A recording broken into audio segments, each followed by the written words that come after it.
আসসালামু আলাইকুম। মনটা খুব খারাপ। আজকে উত্তরার মাইলস্টোনের স্কুলে বিমান ঘটনায়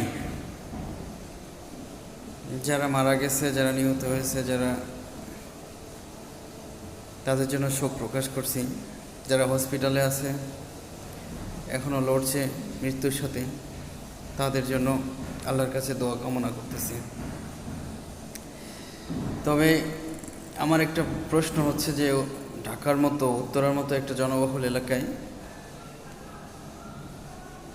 এই প্রশিক্ষণ বিমান বা প্রশিক্ষণ ক্যাম্প কেন খোলার কোনো দরকার আছে?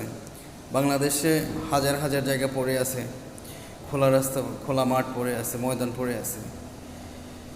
এত সব জায়গা বাদ রেখে ঢাকার মতো জনবহুল জায়গায় একটা প্রশিক্ষণ বিমান বা বিমান প্রশিক্ষণের ব্যবস্থা করাটা নিতান্তই বোকামি এবং খাল কেটে কুমির আনার মতো।